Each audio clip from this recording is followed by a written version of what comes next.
پہ چلنے کی توفیق عطا فرما اللہ۔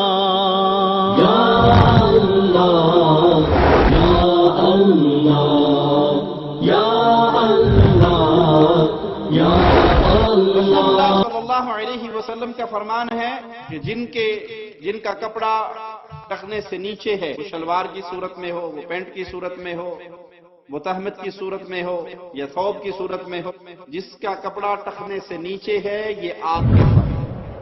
امام کے فاتحہ کیسے پڑھنی چاہیے؟ امام کو چاہیے کہ وہ آیات کے درمیان سکتہ کرے، وقفہ کرے اور مقتدی کو پڑھنے کی مہلت دے۔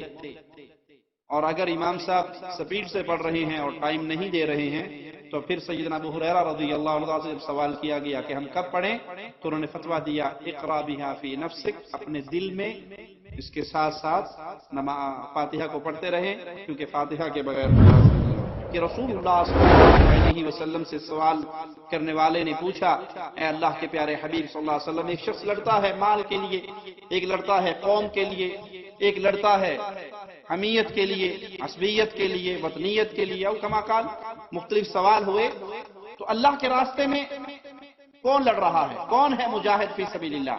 تو پیارے حبیب صلی اللہ علیہ وسلم نے فرمایا من قاتل لتکون کلمۃ اللہ ہی العلیا فہو فی سبیل اللہ، جو اس لیے جہاد کرتا ہے، جنگ کرتا ہے کہ اللہ کا جھنڈا توحید غالب آئے، اللہ کی حکومت قائم ہو، یہ اللہ کے راستے میں لڑنے والا ہے۔ جو جنگ وطنوں کی ہو، ٹکڑوں کی ہو، آزادیوں کی ہو اور وہاں پہ لڑنے والے سارے عقائد والے مشتمل ہو کر لڑ رہے ہوں تو وہ جنگ اسلامی جنگ نہیں ہے۔ دفن ہو گیا، اس کا اگلا جہاں شروع ہو گیا۔ ایک وہ دن ہے جب باقاعدہ فیصلے ہوں گے، انسان روح اور جسم کے ساتھ جنت یا جہنم میں ہوگا، اور مرنے کے فوراً بعد اس کے ساتھ عذاب یا سزا کا معاملہ یا محبت کا معاملہ شروع ہو جاتا ہے، جس کی ہمیں کیفیت نہیں بتائی گئی۔ برزخ ہے، حدیث میں آتا ہے مردے کو بٹھا کر سوالات ہوتے ہیں، آپ اس کو دفنانے کے بعد مٹی ڈال کے قبر بند نہ کرو، آپ سال کھڑے رہو، وہ لمبا پڑا رہے گا۔ اگر نظر آ گیا اور سمجھ آ گیا ہمیں تو برزخ تو نہ رہا۔ برزخ کا معنی ہی آڑ ہے جو آپ کی اور میری عقل میں نہیں آ سکتا۔ یا اللہ بھلا بیٹھے ہیں ہم اپنے پیمان کو، سو سو روگ لگا بیٹھے ہیں اپنی نازک جانوں کو۔ یا اللہ بھلا بیٹھے ہیں ہم اپنے پیمانوں کو۔ علیکم ورحمۃ اللہ وبرکاتہ۔ ان الحمد للہ نحمده ونستعینه ونستغفره ونعوذ بالله من شرور انفسنا ومن سیئات اعمالنا، من يهده الله فلا مضل له ومن يضلل فلا هادي له، أشهد أن لا إله إلا الله وحده لا شريك له وأشهد أن محمدا عبده ورسوله، أما بعد فإن خير الحديث كتاب الله وخير الهدي هدي محمد صلى الله عليه وسلم وشر الأمور محدثاتها وكل محدثة بدعة وكل بدعة ضلالة وكل ضلالة في النار۔ اعوذ باللہ من الشیطان الرجیم، بسم اللہ الرحمن الرحیم، قل هو اللہ احد اللہ الصمد لم یلد ولم یولد ولم یکن له کفوا احد۔ سائل کہتا ہے نماز میں سجدے میں جاتے وقت پہلے ہاتھ یا گھٹنے لگانے چاہیے؟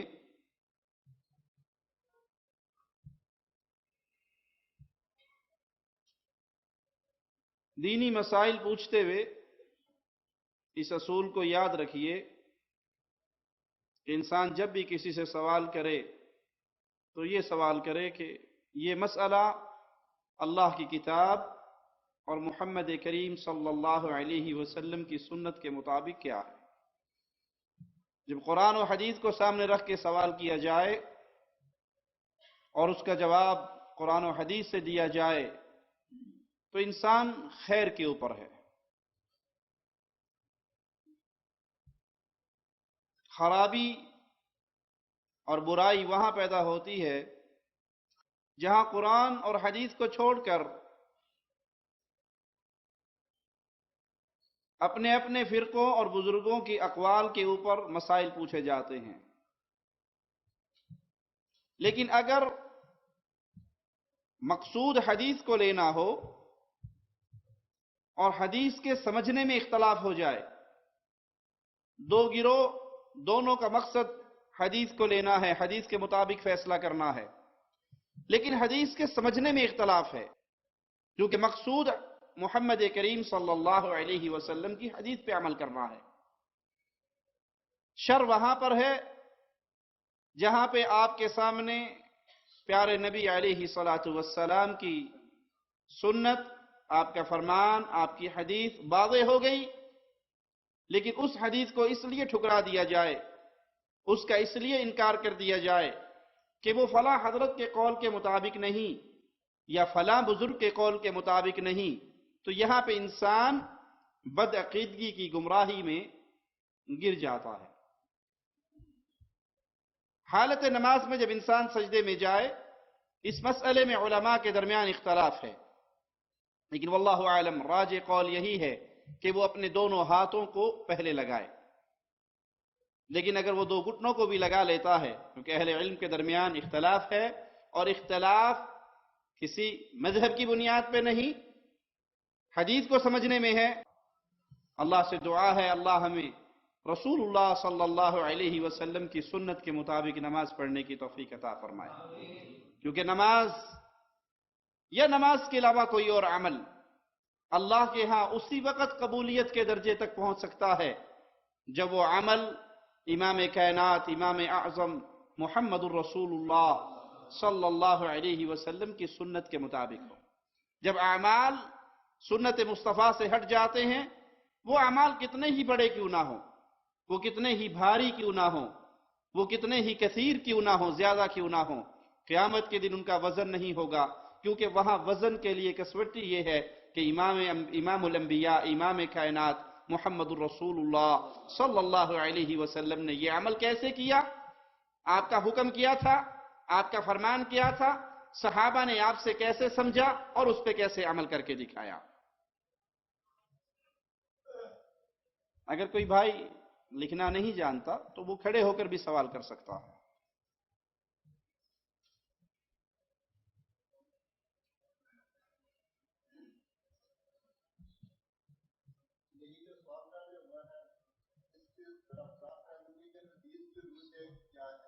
جی، راجح قول یہی ہے کہ پہلے ہاتھ لگائے جائیں.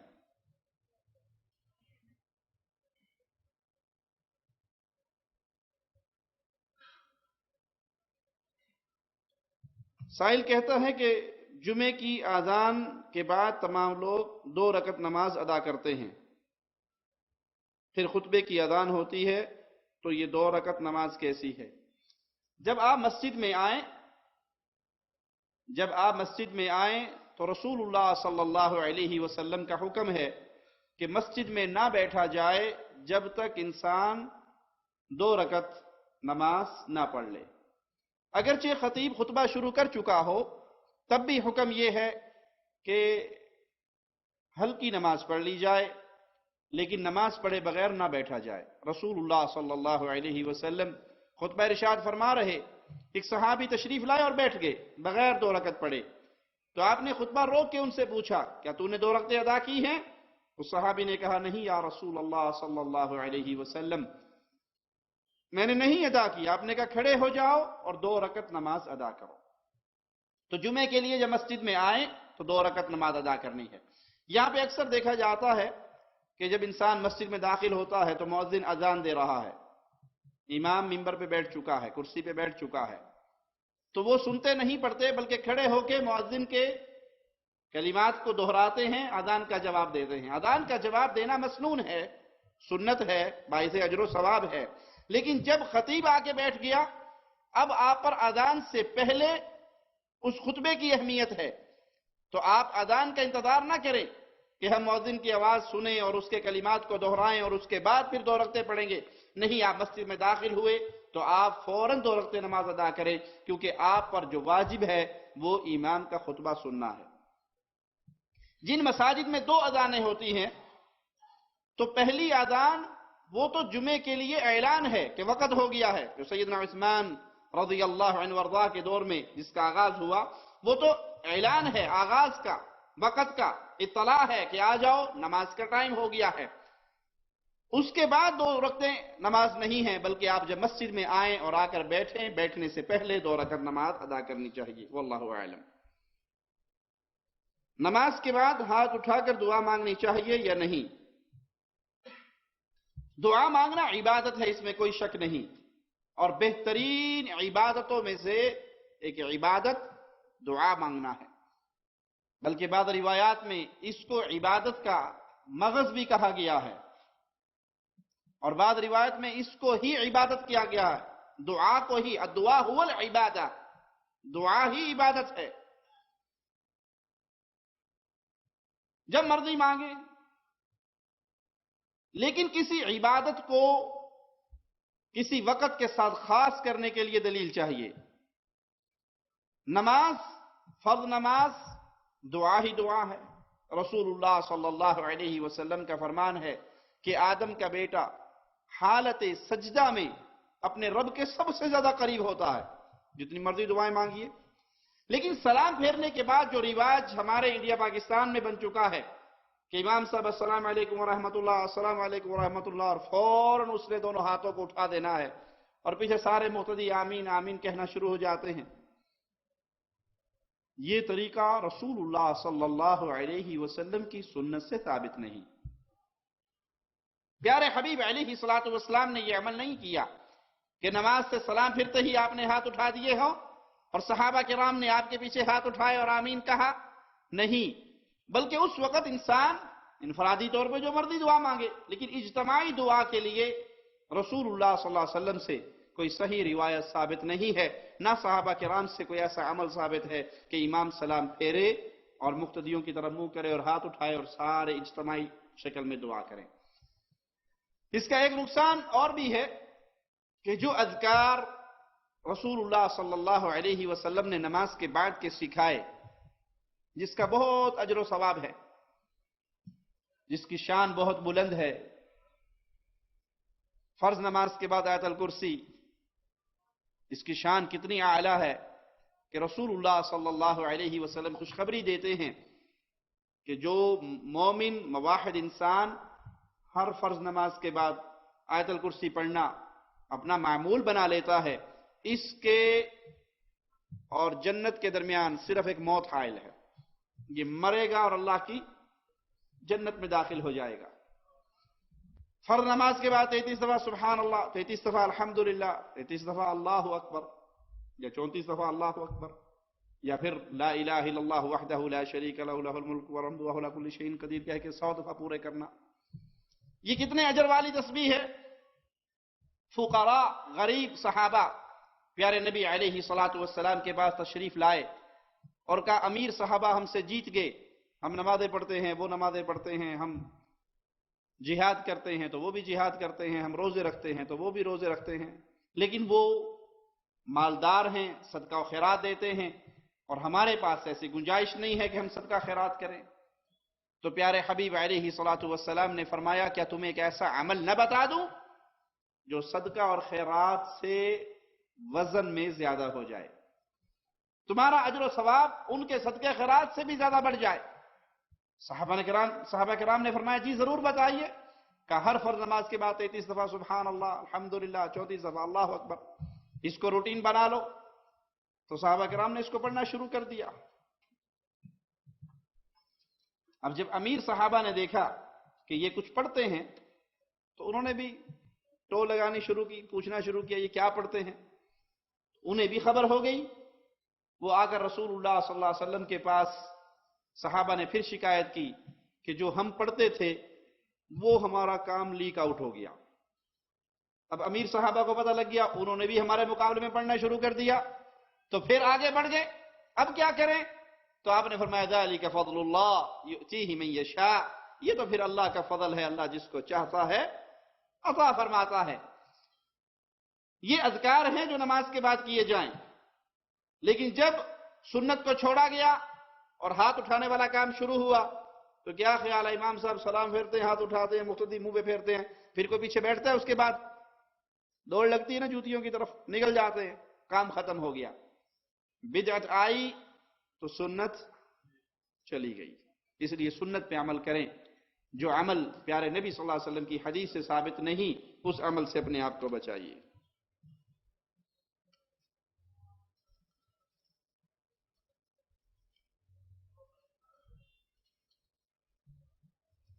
اذان کے بعد پہلے درود ابراہیمی پڑھیں یا دعا مانگیں؟ نہیں، اذان کے بعد پہلے درود ابراہیمی پڑھیں اور اس کے بعد پھر دعا مانگیں۔ زیادہ تر لوگ ٹخنے ننگے نہیں رکھتے، ذرا وضاحت فرما دیجئے۔ رسول اللہ صلی اللہ علیہ وسلم کا فرمان ہے کہ جن کا کپڑا ٹخنے سے نیچے ہے، وہ شلوار کی صورت میں ہو، وہ پینٹ کی صورت میں ہو، وہ تہمت کی صورت میں ہو یا ثوب کی صورت میں ہو، جس کا کپڑا ٹخنے سے نیچے ہے یہ آگ کے اندر ہے۔ اس کی خطرناکی کے لیے یہی ایک روایت ہی کافی ہے۔ جس کا کپڑا ٹخنے سے نیچے ہے وہ کہاں ہے؟ وہ آگ کے اندر۔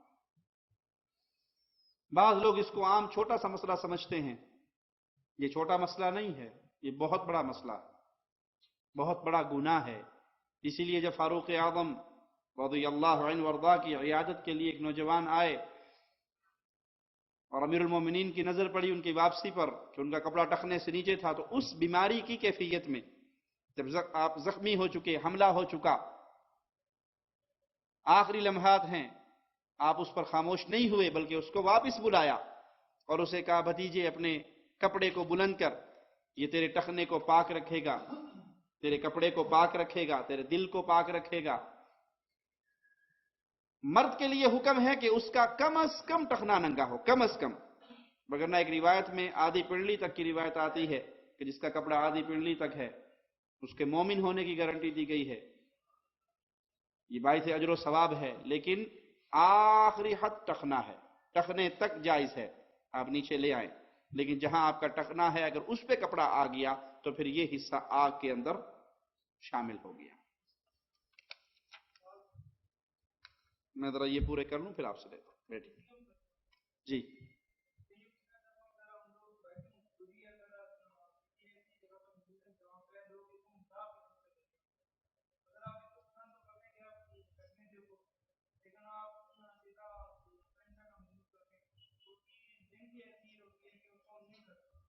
جی تشریف رکھیے۔ بھائی نے سوال کیا کہ بعض لوگ اس کا مذاق اڑاتے ہیں۔ یاد رکھیے اسلام کے کسی مسئلے پہ عمل نہ کرنا گناہ ہے، اسلام کے کسی مسئلے پہ عمل نہ کرنا گناہ ہے۔ مثال کے طور پر میں مثال دیتا ہوں، داڑھی شیو کرنا گناہ ہے، داڑھی شیو کرنا گناہ ہے، داڑھی شیو کرنے والا گنہگار ہے، لیکن داڑھی کا مذاق اڑانے والا، اے داڑھی کے چاڑی بکرا جا بن گیا، ایک ہے داڑھی نہ رکھنا گناہ ہے، شیو کرنا گناہ ہے، انسان کے دل میں شرم ہے، اللہ کے سامنے وہ شرمسار ہے، محسوس کر رہا ہے میں خطا کر رہا ہوں، معافی بھی مانگتا ہے، دل میں تمنا بھی آتی ہے کہ اللہ مجھے ہدایت دے۔ ایک وہ انسان ہے جو مذاق اڑاتا ہے، یہ مذاق اڑانے والا کافر ہو جاتا ہے۔ عورت کا پردہ نہ کرنا گناہ ہے، چہرہ کھولنا، بے پرد ہو کے گھومنا، دیوروں کے سامنے آنا، کزن کے سامنے آنا گناہ ہے، لیکن پردے کا مذاق اڑانا، پردہ بھی کوئی چیز ہے، آج کے دور میں بھی پردہ، ارے پردہ تو دل کا ہوتا ہے، حیا تو دل میں ہوتی ہے، یہ کیا پردے پہن کے تم نے خیمے اڑا دیے عورتوں کے سروں پہ اور قید کر دیا ہے ان کو۔ اسلام کے کسی مسئلے پہ عمل نہ کرنا گناہ اور اس مسئلے کا مذاق اڑانا کفر۔ ٹخنے سے کپڑا نیچے رکھنا گناہ، وعید ہے اس کے اوپر، آگ کی خوشخبری ہے اس کے لیے، لیکن اس کا مذاق اڑانا کفر ہے، اور اکثر لوگ اڑاتے ہیں۔ الا من رحم ربی، کسی کی شلوار ٹخنے سے اوپر ہے، جی آپ نے چھوٹے بھائی کی پہن لی، بارش تو نہیں ہو رہی، آپ نے تو کس اتھل ٹنگی، آپ بکریاں چرانے جا رہے ہیں۔ تو یہ مذاق اسلام کی حکموں کے ساتھ اسے وادی کفر میں لے جاتا ہے۔ کچھ لوگ اس کا ایک درمیانی راستہ نکالتے ہیں، مسجد میں آئے تو پینٹ فولڈ کر لی، مسجد سے باہر نکلے تو پینٹ نیچے کر لی، تو وہ زبان حال سے کہہ رہے ہیں کہ اللہ کا حکم صرف مسجد میں ہی چلتا ہے، باہر نہیں چلتا، باہر ہماری مرضی چلتی ہے۔ اللہ کا حکم مسجد میں بھی ہے، اللہ کا حکم باہر بھی ہے، ہر جگہ اللہ کا حکم ہے، اس پہ عمل کرنا لازم ہے۔ کسی کی شلوار یا کسی کی پینٹ یا کسی کی ثوب لمبی ہے، اس کا علاج کیا ہے؟ اسے کٹوائیے، اس کو درزی کے پاس لے جائیے اور کٹوا لیجئے، کیونکہ اگر آپ کٹوائیں گے نہیں تو جتنی بار وہ آپ کے ٹخنے سے نیچے آئے گی، آپ کے لیے تو وہ حدیث پوری ہو گئی نا، آگ کی بشارت والی۔ تو پینٹ بیگی استعمال جو کرتا ہے وہ اپنے ٹخنے سے اوپر تک کا سائز لے، لمبی ہو گئی بازار سے لے لی تو درزی سے جا کے کٹوا کے اپنا ٹخنا آزاد کریں۔ اس کے اندر ایک اور بیماری بھی ہے، عورت کو حکم ہے کہ وہ ایڑی تک اپنا کپڑا لائے، اپنی ایڑی بھی چھپا کے رکھے۔ جب مرد بھی ایڑی چھپا کے رکھے گا تو عورت کی مشابہت نہیں ہوگی، اور اس پہ بھی لعنت ہے جو عورتوں کی مشابہت کرتا ہے۔ نماز میں سورۃ فاتحہ کے بعد آمین کہنا ضروری ہے، جی رسول اللہ صلی اللہ علیہ وسلم کی سنت ہے، صحابہ کرام آمین کہتے، اور یہاں تک کہ پیارے حبیب علیہ الصلوۃ والسلام کی مسجد گونج اٹھتی۔ آپ علیہ الصلوۃ والسلام نے فرمایا، تم دنیا میں نماز جب پڑھتے ہو آمین کہتے ہو، اللہ کے ملائکہ آسمانوں پہ آمین کہتے ہیں۔ دنیا والے جس انسان کی آمین ملائکہ کی آمین سے مل جاتی ہے، اللہ اس کے پچھلے گناہوں کو معاف فرما دیتا ہے۔ اور ایک روایت میں یہ بھی ہے کہ تمہاری آمین سے یہودی جلتے ہیں، یہودیوں کو تکلیف ہوتی ہے۔ اگر کوئی شخص گھر میں 5 وقت کی نماز پڑھتا ہے اور گھر والوں کو بھی کہتا ہے اور گھر والے نماز نہیں پڑھتے، تو بولنے والے اور گھر والوں کا کیا ہوگا؟ جو شخص بغیر عذر کے گھر میں نماز پڑھے اس کے لیے جائز نہیں ہے۔ ایک تو عذر ہے، انسان بیمار ہے، بخار ہے، زخمی ہے، چلنے کے قابل نہیں ہے، وہ اپنے گھر میں نماز پڑھتا ہے، اللہ کی رحمت سے امید ہے اللہ اس پہ رحم فرمائے گا۔ لیکن جو انسان صحت مند ہے، ٹھیک ٹھاک ہے، وہ بغیر عذر کے جماعت کو چھوڑتا ہے اور اہل توحید کی مسجد پڑوس میں موجود ہے، قریب میں موجود ہے، اگر کچھ فاصلے پر ہے تو سائیکل، موٹر سائیکل، کار کی سہولت میرے رب نے یہ نعمت دی ہے، اور وہ نماز پڑھتا ہے تو اس کے لیے یاد کر لیجئے رسول اللہ صلی اللہ علیہ وسلم کا فرمان ہے، میرا جی چاہتا ہے کہ اپنے مصلی پہ کسی اور کو کھڑا کروں، وہ نماز پڑھائے، اور میں محلوں میں نکل جاؤں، جو لوگ مسجد میں نہیں آتے گھر میں نماز پڑھتے ہیں، ان کے گھروں پہ لکڑیاں ڈال کے آگ لگا کے جلا دوں۔ مجھے اگر عورتوں اور بچوں کی فکر نہ ہو تو میں یہ کام کر گزروں، کیونکہ عورت اور بچوں پہ مسجد میں آنا فرض نہیں ہے۔ عورتوں کے لیے مسجد میں نماز میں شامل ہونے کی اجازت ہے، فرض نہیں ہے۔ ان کے لیے افضل نماز اپنے گھر کی کوٹھڑی میں پڑھنا ہے، جائز ہے وہ مسجد میں آئے، لیکن مرد پہ، بالغ مرد پہ فرض ہے، واجب ہے کہ وہ مسجد میں آئے۔ رسول اللہ صلی اللہ علیہ وسلم کے ایک صحابی جو نابینا تھے، وہ تشریف لائے اور سوال کرتے ہیں، یا رسول اللہ صلی اللہ علیہ وسلم میں نابینا ہوں، گھر مسجد سے دور ہے، میری انگلی پکڑ کے مسجد میں لانے والا بھی کوئی نہیں، راستے میں درخت، جانور، تکلیف دینے والی چیزیں بھی ہیں، کیا میرے لیے اجازت ہے میں نماز گھر میں پڑھ لوں؟ بوڑھا بھی ہوں، نابینا ہوں، اندھا ہوں، بوڑھا ہوں، لانے والا کوئی نہیں، راستہ خطرناک ہے، کیا میرے لیے اجازت ہے میں گھر نماز میں پڑھ لوں، اپنے گھر میں ادا کر لوں؟ تو رسول اللہ صلی اللہ علیہ وسلم نے سوال کیا، هل تسمع النداء، تیرے کان میں حی علی الصلاۃ کی آواز آتی ہے؟ کہا جی یا رسول اللہ صلی اللہ علیہ وسلم، آذان تو سنتا ہوں۔ کہا پھر اللہ کی شریعت میں تیرے لیے گھر میں پڑھنے کی گنجائش نہیں ہے۔ ہمارے ہاتھوں پہ تو گھڑیاں بھی ہیں، ہمارے پاس موبائل بھی ہے، ہمارے موبائل میں اذان کا سسٹم بھی ہے، ہمیں پتہ بھی لگ جاتا ہے کہ اذان میں اتنا ٹائم رہ گیا، اتنا وقت ہو گیا، پھر بھی گھر میں نماز ادا کریں، یہ بہت خطرناکی والی بات ہے۔ اور اپنے گھر والوں کو حکم دیتا ہے، لازم ہے انسان اپنے گھر والوں کو نماز کا حکم دے۔ جو اس کے تحت لوگ ہیں قیامت کے دن ان کے بارے میں اس سے سوال کیا جائے گا۔ بیوی ہے، بچے ہیں، ان پہ سختی کرے، پیار سے سمجھائے، نہ مانے تو سختی کرے۔ اگر یہی بیوی بچے اس کی دنیا کے مسئلے میں بات نہ مانے تو پھر سختی کرے گا یا نہیں؟ شیخ صاحب کا منڈا دکان نہ کھولے سویرے، ڈانگ چکے گا شیخ یا نہیں؟ پٹائی ہوگی۔ جب دکان نہ کھولنے پہ سختی ہے، بچوں کو ٹیوشن نہ بھیجنے پہ سختی ہے، اور مسائل میں سختی ہے، تو نماز ایک ایسا عمل ہے، صحابہ فرماتے ہیں نماز کے ترک کے علاوہ ہم کسی عمل کے تارک کو کافر نہیں جانتے تھے۔ تو اپنی اولاد پہ سختی کیجئے، اپنے بیوی بچوں پہ سختی کیجئے۔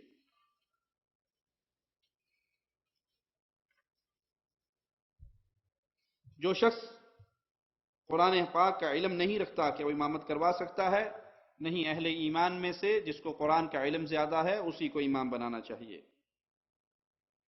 امام کے پیچھے سورۃ فاتحہ کیسے پڑھنی چاہیے؟ امام کو چاہیے کہ وہ آیات کے درمیان سکتہ کرے، وقفہ کرے اور مقتدی کو پڑھنے کی مہلت دے۔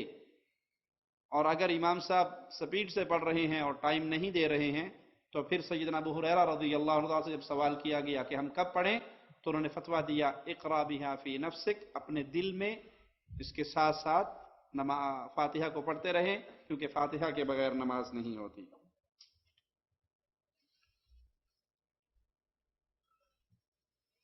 ماں اور بیوی کے درمیان پیار کروانے اور اتحاد کروانے کے لیے جھوٹ بولا جا سکتا ہے، کوئی حرج نہیں۔ ماں کو کہہ دیں میری بیگم آپ کی بہت تعریف کرتی ہیں، آپ کا بڑا شکریہ ادا کرتی ہیں، اور بیوی سے کہے کہ ساس تو 24 گھنٹے تیری تسبیح پڑھتی رہتی ہے، پیار محبت گڈی ٹور لو اوکھے نہ پو۔ پیار محبت سے ایک دوسرے کو صلح کروانے کے لیے ایک دوسرے کی بات پیار سے کی جا سکتی ہے۔ شب برات کی حقیقت اور اس دن روزے کے بارے میں سوال کیا ہے کسی بھائی نے۔ کسی صحیح حدیث سے اس کی فضیلت ثابت نہیں ہے، جتنی روایات ہیں وہ ضعیف روایات ہیں، صحت کے درجے تک نہیں پہنچتی۔ جو فضیلت شب قدر کی ہے ان آیات کو اٹھا کر مولوی اس رات پہ فٹ کرتے ہیں، جو جرم ہے، تحریف ہے اللہ کی شریعت میں۔ شب قدر میں قرآن نازل ہوا، رمضان شریف میں قرآن نازل ہوا، یہ اٹھا کر کہتے ہیں جی یہ وہ مبارک رات ہے جس میں قرآن پاک نازل ہوا۔ کوئی صحیح روایت اس کی فضیلت کی نہیں ہے، نہ رات کو عبادت کی، نہ صبح روزہ رکھنے کی۔ تمام روایات صحت کے درجے سے عاری ہیں۔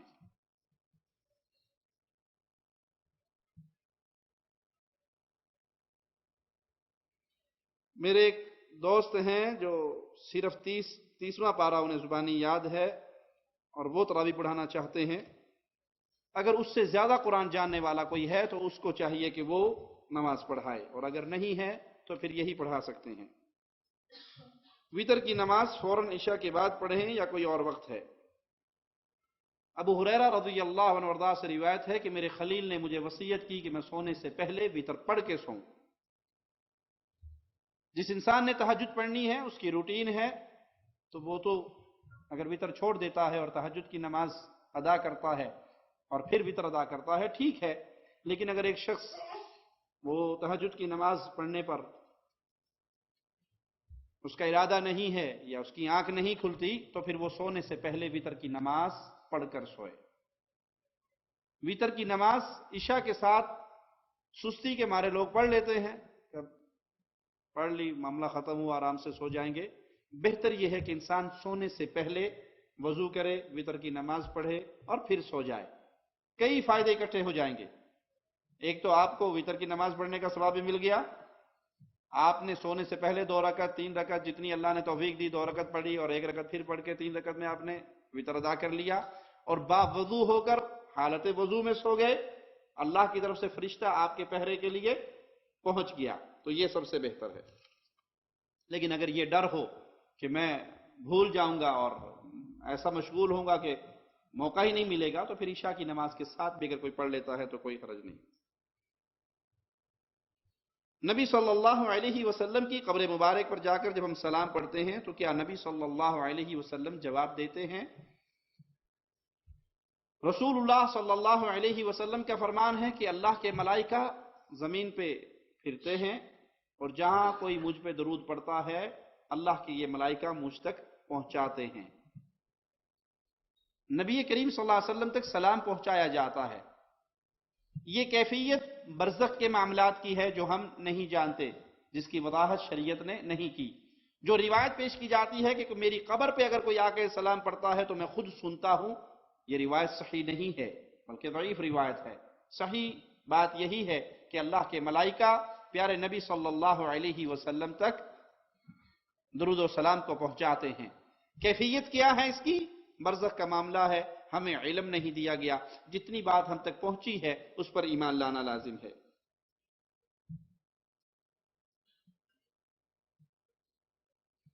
قرآن و حدیث کی روح سے بتائیے کہ تربیت سے کیا مراد ہے، اولاد کی تربیت کیسے کریں؟ اولاد کی تربیت پہ تفصیل سے میرے 2-3 لیکچر ہیں، آپ وہ سیڈیز لے کے سن لیجئے۔ یہاں تربیت سے مراد ان کو دینی علم دینا، اللہ کی شریعت سے واقفیت دینا، قرآن کا علم پہنچانا، اخلاقیات میں ان کو بہتر بنانا، پیارے نبی صلی اللہ علیہ وسلم کی سیرت کی روشنی میں ان کو ایک اچھا مسلمان بنانا، اس کو تربیت کہتے ہیں۔ اسلامی تربیت یعنی بچے کو اسلامی سوسائٹی میں، اسلامی خد و خال میں ڈھالنا، اسلام کے لیے خدمت گزار بنانا، اس کے دل میں توحید کا درس، پیارے نبی صلی اللہ علیہ وسلم کی محبت کا درس، اہل بیت اور اصحاب رسول اللہ صلی اللہ علیہ وسلم کی محبت کا درس، دین اسلام پہ چلنے کی محبت کا درس، اس کو اسلام کی روشنی میں مسلمان بنانے کی کوشش کو تربیت کہا جاتا ہے۔ تو اپنے بچوں کو ابتدا ہی سے، شروع ہی سے قرآن و حدیث کی روشنی میں ان کو چلائیے، ان کے ساتھ وہ سلوک کیجئے جس کی ہمیں اللہ کی کتاب اور پیارے نبی صلی اللہ علیہ وسلم کی سنت نے روشنی دی ہے۔ سائل کہتے ہیں جہاد کشمیر پہ روشنی ڈالیں، بعض علماء اس کو جائز قرار نہیں دیتے۔ کوئی بھی ایسی جنگ جس کا تعلق وطنیت سے ہو، زمین کے ٹکڑے کو آزاد کرانے سے ہو، اور وہاں اصل مسئلہ اللہ مالک کی توحید کو غالب کرنے کا نہ ہو بلکہ صرف وطن کی آزادی مقصود ہو، اور اس آزادی کی جنگ میں مشرک بھی، بدعقیدہ بھی، وطن پرست بھی، قوم پرست بھی سب ہی لڑ رہے ہوں، تو وہ جنگ اسلامی جنگ نہیں کہلاتی۔ اسلامی جنگ کے لیے صحیح مسلم کی وہ روایت یاد رکھیے کہ رسول اللہ صلی اللہ علیہ وسلم سے سوال کرنے والے نے پوچھا، اے اللہ کے پیارے حبیب صلی اللہ علیہ وسلم، ایک شخص لڑتا ہے مال کے لیے، ایک لڑتا ہے قوم کے لیے، ایک لڑتا ہے حمیت کے لیے، عصبیت کے لیے، وطنیت کے لیے، او کما قال، مختلف سوال ہوئے، تو اللہ کے راستے میں کون لڑ رہا ہے، کون ہے مجاہد فی سبیل اللہ؟ تو پیارے حبیب صلی اللہ علیہ وسلم نے فرمایا، من قاتل لتکون کلمۃ اللہ ہی العلیٰ فہو فی سبیل اللہ، جو اس لیے جہاد کرتا ہے، جنگ کرتا ہے کہ اللہ کا جھنڈا توحید غالب آئے، اللہ کی حکومت قائم ہو، یہ اللہ کے راستے میں لڑنے والا ہے۔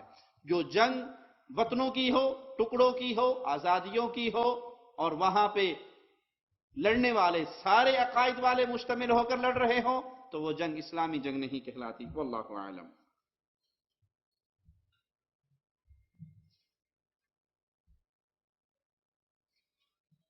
کیا نماز سے پہلے یا نماز کے بعد جو سنتیں ہیں ان کو پڑھنا ضروری ہے؟ رسول اللہ صلی اللہ علیہ وسلم کا فرمان ہے، جو شخص دن اور رات میں 12 رکعتیں نماز ادا کرتا ہے اللہ اس کے لیے جنت میں گھر بنا دیتا ہے۔ یہ فرائض کے علاوہ ہے۔ فجر سے پہلے 2، ظہر سے پہلے 4، ظہر کے بعد، مغرب کے بعد، عشاء کے بعد 2، یہ 12 رکعتیں ہیں۔ جو انسان دن اور رات میں اس کو ادا کر لیتا ہے تو اس کی لیے اللہ کی طرف سے جنت میں گھر بن جاتا ہے۔ اللہ ہم سب کو اپنی جنت میں اکٹھا فرمائے۔ اور دوسرا فائدہ ان کا یہ بھی ہے کہ قیامت کے دن جب فرض تولے جائیں گے، قیامت کے دن جب فرض تولے جائیں گے تو جس کے نمبر فرض میں کم ہوں گے، اللہ مالک فرشتوں سے کہے گا دیکھو میرے بندے نے کچھ نوافل ادا کیے ہیں، وہ فرضوں میں ڈال کے اس کے فرض پورے کر دو۔ اور اگر صرف سلام پھیر کے بھاگ گئے ہم، سنتے نہ ادا ہوئی، تو پھر وہ فرضوں کی کمی کہاں سے پوری ہوگی؟ مثال سے سمجھ لیجئے، ایک درخت، ایک بوٹا لگاتے ہیں نا آپ، اور ڈر ہے کوئی بکری آ کے کھا جائے گی، کوئی جانور منہ مار جائے گا، تو اس کے گرد باڑ لگاتے ہیں نہیں اس کی حفاظت کے لیے؟ تو یہ نوافل، یہ سنتیں فرض کی حفاظت کے لیے ہیں کہ اگر اس میں کمی واقع ہوگی تو یہاں سے اس کو پورا کر دیا جائے گا۔ ولی اللہ کسے کہتے ہیں؟ ہم اس کی پہچان کیسے کریں؟ کیا ولی اللہ کی عبادت ہوتی ہے؟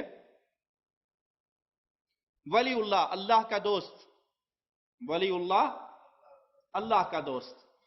ہر مسلمان اللہ کا دوست ہے؟ دو ہی پارٹیاں ہیں نا، ولی اللہ اللہ کا دوست، ولی الشیطان، اولیاء اللہ اولیاء شیطان، شیطان کے دوست اللہ کے دوست، تیسری تو پارٹی نہیں ہے، تیسرا تو گروہ نہیں ہے۔ تو ہر مومن اللہ کا ولی ہے، اس کے درجات ہیں، جو اس کا ایمان قوی ہوتا جائے گا تو اس کی اللہ سے دوستی زیادہ ہوتی جائے گی۔ جس طرح وہ گناہوں کا شکار ہوگا، ایمان اس کا کمزور ہوگا، اسی طرح اللہ کے ساتھ دوستی اس کی کمزور ہوگی۔ یہ اولیاء اللہ کسی خاندان کا، کسی گروہ کا نام نہیں ہے کہ وہ خاص شکلیں ہوں گی، لمبے لمبے بال ہوں گے، مونچھیں بڑی بھی ہوں گی، جسم ننگا ہوگا، اور انڈیا پاکستان کی سڑکوں کے کناروں پہ وہ مجذوب کی صورتوں میں چل رہے ہوں گے کہ صرف یہی اولیاء اللہ ہیں۔ ان میں اکثریت شیطان کے اولیاء ہوتے ہیں۔ اللہ کے اولیاء پاک رہنے والے، صاف رہنے والے، غسل کرنے والے، طہارت کرنے والے۔ رسول اللہ صلی اللہ علیہ وسلم نے سوال کیا کہ کسی کے گھر کے سامنے نہر ہو اور وہ 5 مرتبہ اس نہر میں روزانہ نہائے، کیا اس کے جسم پہ کوئی میل رہے گا؟ فرمایا نہیں۔ کہا یہ مثال ہے اس مومن کی جو 5 وقت نماز پڑھتا ہے، پھر اللہ اس کے کھاتے میں گناہ نہیں رہنے دیتا۔ اور یہ جن کو ہمارے ہاں اولیاء اللہ کہا جاتا ہے، وہ نماز پڑھتے ہیں؟ تسی پڑھ لو، تھوڑی پڑھی پڑھائی اندروں پڑھتا دلی اللہ اللہ کرتا رہتا۔ ہم ایسے مقام پہ پہنچ گئے ہیں کہ بس اب یقین آ گیا ہے ہمیں، اب ہمیں عبادت کی ضرورت نہیں۔ یہ کہنے والا انسان شیطان ہے اور ملت محمدیہ سے خارج ہے، اس کا اسلام اور مسلمانوں سے کوئی رشتہ۔ سب سے اعلی مقام پر فائز ہوئے کون؟ محمد الرسول اللہ صلی اللہ علیہ وسلم۔ اور آخری لمحات تک آپ کی کیفیت کیا تھی؟ آپ نے پوچھا کہ لوگوں نے نماز پڑھ لی؟ کہا آپ کا انتظار ہو رہا ہے، مجھے اٹھا کر بٹھاؤ، مجھے اٹھا کر بٹھاؤ، میرے اوپر پانی بہاؤ۔ کوشش کی مسجد میں آنے کی یا نہیں؟ آخری لمحات تک۔ اگر کوئی انسان نماز سے بچ سکتا کہ بس خلاص اب نماز کی ضرورت نہیں، تو امام الانبیاء، امام کائنات کو یہ شان ملتی؟ جن کو اولیاء کہہ کر یہ کہہ دیا گیا کہ اب یہ عبادتوں سے قلم اٹھا لی گئی ان سے اور یہ پہنچ گئے ہیں یقین کے مقام پر، وہ شیاطین ہیں، وہ جنات کے پجاری ہیں، وہ شیاطین کے پجاری۔ تو انسان جتنا ایمان میں ترقی کرتا ہے اسے اللہ کی ولایت ملتی ہے، جتنا وہ گناہوں میں گرتا جاتا ہے تو اتنا ہی وہ اللہ کی دوستی سے محروم ہوتا جاتا ہے۔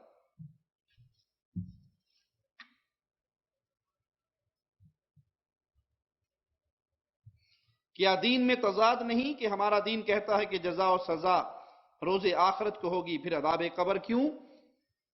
جو دین یہ کہتا ہے کہ جزا و سزا روز آخرت میں ہوگی، اسی دین نے یہ خبر دی ہے کہ مرنے کے بعد قیامت قائم ہو گئی، آغاز ہو گیا اس کا۔ جب آدم کا بیٹا مر جاتا ہے، قامت قیامت، اس کا آغاز تو ہو گیا، اس کو ٹیسٹ ملنا شروع ہو گیا، یا تو جنت کی ہواؤں کا یا جہنم کی آگ کا۔ یہ قبر یا جنت کا باغ ہے یا جہنم کا گڑھا ہے، یہ فرمان محمد الرسول اللہ صلی اللہ علیہ وسلم کا ہے، یہ تعلیمات پیارے حبیب علیہ الصلوۃ والسلام کی ہے۔ برزخ سے مراد آڑ ہے، پردہ ہے۔ جو ہی انسان ڈیڈ ہوا، مرا، اس کے ساتھ اگلے ماجرے شروع ہو گئے، اس کی کیفیت کا ہمیں علم نہیں۔ ہم قیاس کے گھوڑے دوڑا کر اس کے اوپر اپنے عقیدوں کی بنیاد نہیں کھڑی کر سکتے۔ وہ مر گیا، دفن ہو گیا، اس کا اگلا جہاں شروع ہو گیا۔ ایک وہ دن ہے جب باقاعدہ فیصلے ہوں گے، انسان روح اور جسم کے ساتھ جنت یا جہنم میں ہوگا، اور مرنے کے فوراً بعد اس کے ساتھ عذاب یا سزا کا معاملہ یا محبت کا معاملہ شروع ہو جاتا ہے، جس کی ہمیں کیفیت نہیں بتائی گئی۔ برزخ ہے، حدیث میں آتا ہے مردے کو بٹھا کر سوالات ہوتے ہیں، آپ اس کو دفنانے کے بعد مٹی ڈال کے قبر بند نہ کرو، آپ سال کھڑے رہو، وہ لمبا پڑا رہے گا۔ اگر نظر آ گیا اور سمجھ آ گیا ہمیں تو برزخ تو نہ رہا۔ برزخ کا معنی ہی آڑ ہے جو آپ کی اور میری عقل میں نہیں آ سکتا۔ اس لیے رسول اللہ صلی اللہ علیہ وسلم کی احادیث، قرآن حکیم کی آیات اس پر واضح دلالت کرتی ہیں کہ اس قبر کے اندر ہی عذاب یا نعمتیں، ان دونوں کی ابتدا ہو جاتی ہے۔ احادیث شریفہ میں جس کی مشابہت اختیار کرتا ہے وہ انہی میں سے اٹھایا جائے گا۔ اس مشابہت سے مراد کیا ہے؟ وہ عقائد میں مشابہت ہو، وہ لباس میں مشابہت ہو، وہ کفار کے کسی طور طریقے کو اختیار کرنے میں مشابہت ہو، کیونکہ کفار کے اطوار، ان کی عادات، ان کی تقالید، ان کے معاملات، اس کو اپنانے سے شریعت محمدیہ صلی اللہ علیہ وسلم نے ہمیں منع کیا ہے، تو وہ کسی چیز میں بھی ان کی مشابہت جائز نہیں ہے۔ ایک صحابی کے پاس 2 پیلے کپڑے تھے جو کفار کا رنگ تھا، آپ نے ناراضگی کا اظہار کیا، وہ صحابی کہنے لگے میں ان کو دھو لوں کسی ایسی چیز سے جس سے ان کا رنگ جائے، آپ نے کہا ان کو جلا دو ان کو۔ تو کفار کے نہ لباس میں مشابہت ہو سکتی ہے، نہ ان کی عادات میں، نہ ان کے کھانے پینے کے انداز میں، نہ ان کے دینی شعار میں، کسی چیز میں مشابہت نہیں ہو سکتی۔ اسلام نے ہمیں اس سے منع کیا ہے۔ کہا جاتا ہے کہ رسول اللہ صلی اللہ علیہ وسلم سب سے افضل ہیں، جی امام الانبیاء، امام کائنات محمد کریم فداہ ابی و امی صلی اللہ علیہ وسلم اللہ مالی کی مخلوقات میں سب سے افضل اور اعلیٰ ہیں۔ سحری کی اذان کے ساتھ ہی روزہ بند کر دینا چاہیے یا اذان کی آخر تک کھا پی سکتے ہیں؟ اذان اگر تو وقت پہ ہوتی ہے، اگر تو آپ کو علم ہے کہ یہ مولوی صاحب وقت سے 5 منٹ پہلے اذان دے دیتے ہیں، اور اگر آپ کو پتا ہے کہ اذان وقت پہ ہوتی ہے، تو اذان خبر ہے اس بات کی کہ ٹائم اینڈ ہو گیا۔ اچھا، اس کے لیے حدیث میں یہ صراحت موجود ہے کہ اگر آپ کے ہاتھ میں کوئی چیز ہے، کوئی لقمہ ہے، کوئی گلاس پانی کا ہے، تو آپ اپنی وہ جو چیز ہاتھ میں ہے اس کو کھا لیجئے۔ اس کا یہ مطلب نہیں پوری روٹی چوکے ہاتھ رکھ لو، ہاتھ جڑی شے انہوں کھا لینی چاہیے، اسے پہ 2 بوٹیاں رکھ کے بیٹھ جاؤ۔ نہیں، آپ کے ہاتھ میں کوئی لقمہ ہے، کوئی دودھ پی رہے ہیں، کوئی پانی پی رہے ہیں، کوئی چیز پی رہے ہیں، آخری لمحات میں ہے، تو جو چیز آپ کے ہاتھ میں ہے اس کو ختم کر لیجئے۔ لیکن اذان کا ہو جانا اگر وہ وقت پہ ہو رہی ہے، اس چیز کا اعلان ہے کہ ٹائم ختم ہو چکا ہے۔ میرے ایک دوست ہیں، وہ قبروں کو کبھی سجدہ کرتے ہیں، کبھی وہاں جا کے دعا کرتے ہیں، میں نے روکا تو انہوں نے مجھ پہ کفر کا فتویٰ لگا دیا۔ براہ مہربانی قرآن و حدیث سے کچھ ایسا بتائیں کہ میں ان کو کہوں۔ اور وہ یہ بھی کہتے ہیں کہ پاکستان میں 3 جنتیں ہیں، 2 میں جا چکا ہوں اور 1 کی زیارت باقی ہے۔ انہوں پھر اگلی جنت کی لوڑ کوئی نہیں، ایتھے ہی نبیڑنا جڑا نبیڑنا۔ قبروں پہ سجدے کرنا، ان کے پاس جا کے مردوں سے مانگنا، دعا کرنا، ان سے اپنی ایک تو ہے ان کے لیے دعا کرنا، اللہ ان کو معاف کر دے، اللہ ان پر رحم فرمائے، وہ تو جائز ہے، لیکن ان سے اپنے لیے مانگنا کہ پیر جی، بابا جی اولاد دے دو، رزق دے دو، شفا دے دو، خیر دے دو، مشکلیں ٹال دو، پھنسی ہوئی کشتیاں باہر نکال دو، مقدموں میں پھنس گیا ہوں بری کر دو، یہ تمام چیزیں شرک ہیں۔ سجدہ اللہ کا حق ہے۔ سجدہ کس کا حق ہے؟ وَاسْجُدْ وَاقْتَرِبْ، سجدہ کر، اللہ کے قریب ہو جا، یہ اللہ کا حق ہے۔ جب کسی اور کے لیے کرو گے آپ نے اس کو اللہ کی عبادت میں حصے دار بنا دیا۔ مانگنا، پکارنا، دعا کرنا عبادت ہے، الدعاء هو العبادہ، پکارنا ہی تو عبادت ہے۔ اللہ سے پکارا، اللہ سے مانگا، اللہ کو پکارا، اللہ کی عبادت کی، مردے کو پکارا تو آپ نے مردے کی عبادت کی۔ اس بھائی کو اللہ کی وحدانیت، توحید عبادت سمجھائیے، قرآن حکیم کی آیات سنائیے، غیر اللہ کو سجدے حرام ہماری ایک CD ہے وہ دکھائیے، اللہ اس کے سینے کو کھول دے، اور دنیا کے اندر اگر جنت ہوتی، یہ پیروں کی قبروں پہ بنے ہوئے نا بہشتی دروازے، فلاں بابے کی قبر پہ، فلاں بابے کی قبر پہ، یہ بزرگوں کی قبروں کو بیت اللہ سے بڑھانے کی ناکام سازش ہے۔ اگر کہیں پہ کوئی دروازہ ایسا ہوتا جس سے گزرنے والا جنت میں چلا جاتا تو وہ بیت اللہ میں ہونا چاہیے تھا، یا رسول اللہ صلی اللہ علیہ وسلم کی مسجد میں ہونا چاہیے تھا۔ افضل ترین جگہ ہیں یہ دو، اور ان دونوں پہ ایسا کوئی دروازہ پاک پتن شریف میں ہے، وہ جنتی دروازہ نہیں ہے، بلکہ وہ شرک کرنے کی وجہ سے جہنمی دروازہ ہے، اس سے گزرنے کے بعد جہنم مل سکتی ہے، جنت نہیں ہے۔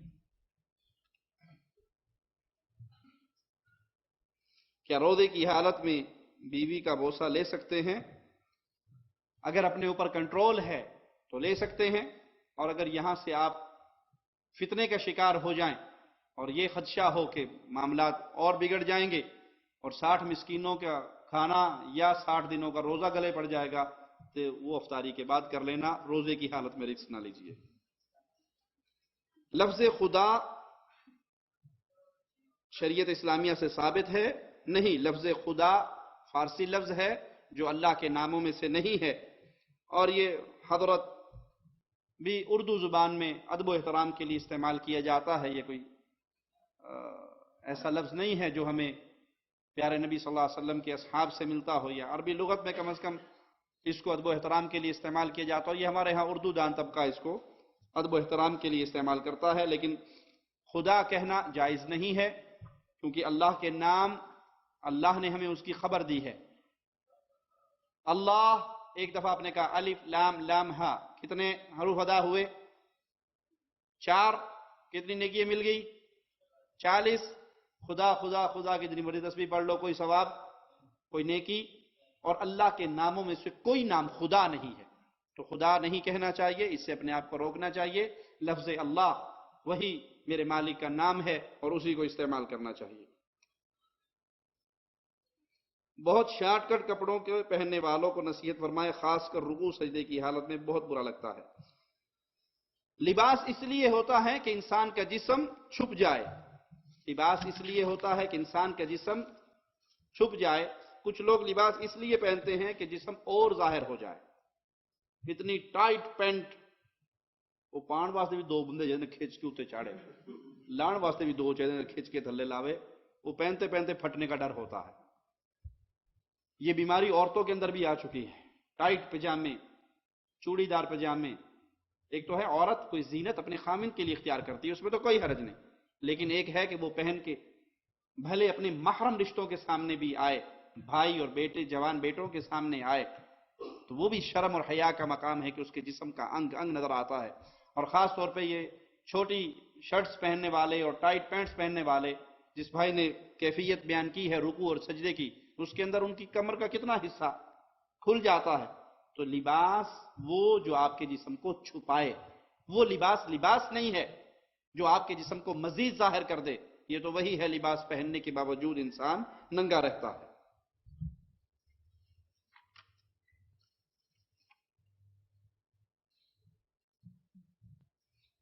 اللہ سے دعا ہے اللہ ہماری خطاؤں کو معاف فرمائے، زندہ رکھے تو ایمان پہ رکھے، موت دے تو اس حال میں دے کہ اللہ ہم سے راضی ہو، ہم اپنے اللہ سے راضی ہوں۔ فاتحہ خلف الامام کے بارے میں لوگ قرآن پاک کی یہ آیت وَإِذَا قُرِئَ الْقُرْآنُ فَاسْتَمِعُوا، اس کو پیش کرتے ہیں کہ جب قرآن پڑھا جائے تو خاموشی سے سنو۔ دیکھیے قرآن حکیم رسول اللہ صلی اللہ علیہ وسلم پہ نازل ہوا، کس پہ نازل ہوا؟ پیارے حبیب علیہ الصلوۃ والسلام نے۔ تو جو آیات کا مفہوم پیارے حبیب نے سمجھا وہ کسی اور نے، جو آپ نے اپنے اصحاب کو سمجھایا وہ سب سے بہترین۔ اب یہ آیت کس پہ نازل ہوئی؟ اللہ کے نبی صلی اللہ علیہ وسلم، اور یہ حدیث بھی اللہ کے نبی صلی اللہ علیہ وسلم کی ہے، لا صلاۃ لمن لم یقرأ بفاتحۃ الکتاب، جو فاتحہ نہیں پڑھتا اس کی نماز نہیں ہوتی۔ تو وہ ہمارے لیے وضاحت ہے، مزید کھول کے مسئلہ سمجھا رہی ہے۔ اس آیت کی موجودگی میں پیارے حبیب فرما رہے ہیں جو نماز میں فاتحہ نہیں پڑھتا اس کی نماز نہیں ہوتی، تو اس کو دلیل بنا کے فاتحہ کو نہیں چھوڑا جائے گا۔ اس کو دلیل بنا کے جو made in India made in Pakistan مسئلے ہیں، لوگ وہ چھوڑنے کے لیے تیار نہیں ہیں، اور ہم سے نبی کی حدیث چھڑوانے کے لیے تیار ہے۔ مثال دوں، نماز میں داخل ہونے والا اکثر انسان زبان سے الفاظ ادا کرتے ہوئے نیت کرتے ہیں یا نہیں؟ نیت کرتا ہوں نماز کی، نماز اور پیچھے امام کے منہ میں رکھانا کا اللہ تعالیٰ کے زہر کا پیچھے امام کے، اللہ اکبر کرتے ہیں؟ کسی حدیث سے ثابت ہے؟ نہیں ہے۔ یہ الگ بحث، ہم اس پہ نہیں جاتے کہ یہ بدعت ہے اور کسی حدیث سے ثابت نہیں۔ سوال یہ ہے، جب یہ نیت کے الفاظ کہے جا رہے ہوتے ہیں اس وقت امام قرآن پڑھ رہا ہوتا ہے یا نہیں؟ فاتحہ پڑھ رہا ہوتا ہے یا نہیں؟ آپ ہمیں کہہ رہے ہیں کہ قرآن پڑھا جائے تو فاتحہ نہ پڑھیں، آپ یہ 1.5 گز کی نیت نہ کریں، یہ کہاں سے ہے؟ آپ اس آیت کی بنیاد پہ فاتحہ سے روک رہے ہیں، تو اس آیت کی بنیاد پہ اس نیت سے کیوں نہیں رکتے جو کسی حدیث سے ثابت نہیں؟ آگے چلیں، اس آیت کی بنیاد پہ ہمیں فاتحہ سے روکتے ہیں۔ آپ جب آئے مسجد میں صف میں کھڑے ہوئے اللہ اکبر کہا یا نہیں؟ جی کہا۔ اور جب آیت کیا بتا رہی ہے، جب قرآن پڑھا جائے تو کچھ، تو اللہ اکبر کہہ کر کیوں آپ نے اپنی زبان کو کیوں حرکت دی، کیوں بولے؟ پھر ثنا پڑھی، وہ کیوں پڑھی؟ قرآن پڑھا جا رہا ہے، آپ چپ کر کے آئیں، نہ نیت کریں، نہ اللہ اکبر کہیں، نہ ثنا پڑھیں اور شامل ہو جائیں، تو ہم سمجھیں گے آپ نے آیت کا مقصد جانا اور پہچانا۔ میٹھا میٹھا، ہپ ہپ، کوڑا کوڑا، تھو تھو، سارے کام کرتے آ رہے ہو، جہاں فاتحہ کا نام آتا ہے تو کہتے ہو یہ آیت دلیل ہے۔ مسجد میں جاتے ہو، قرآن پڑھ رہے ہیں بچے، 10 بچے، 20 بچے، 100 بچے بیٹھے قرآن پڑھ رہے ہیں، تو اس آیت کو وہاں لے جا کے فٹ کرو تو کیا ہونا چاہیے؟ ایک بچہ پڑھے باقی سارے سنیں، کیونکہ جب قرآن پڑھا جائے تو کیا ہونا چاہیے؟ خاموش۔ تو ایک بچہ پڑھے باقی سارے سنیں۔ رسول اللہ صلی اللہ علیہ وسلم پہ یہ آیت نازل ہوئی اور آپ علیہ السلام کا فرمان ہے جو فاتحہ نہیں پڑھتا اس کی نماز، آپ نے فجر کی نماز پڑھائی، آپ پہ قرآن پڑھنا مشکل ہو گیا، سلام پھیر کے پوچھا میرے پیچھے کچھ پڑھتے ہو؟ کہا جو آپ پڑھتے ہیں وہ ہم۔ آپ نے فرمایا لا تفعلوا الا بأم القرآن، میرے پیچھے کچھ نہ پڑھو سوائے فاتحہ کے۔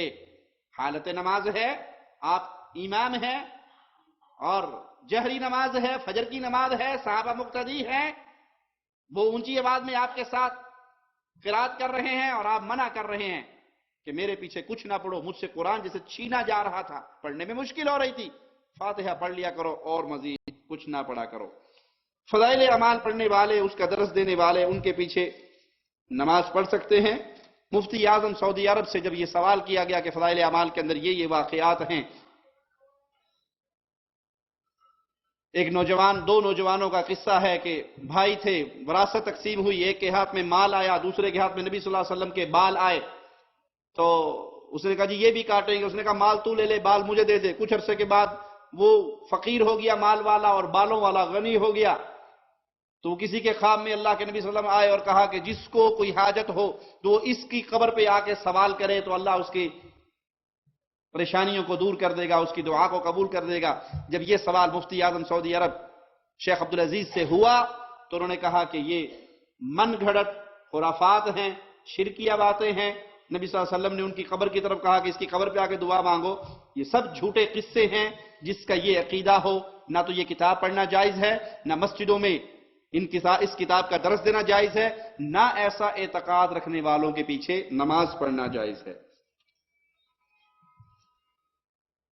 جمعے کا خطبہ جب شروع ہو جائے تو فرشتے حساب کتاب لکھنا بند کر دیتے ہیں، اس کے بعد جو آئے گا اس کا جمعے کا ثواب ہوگا یا ظہر کی نماز۔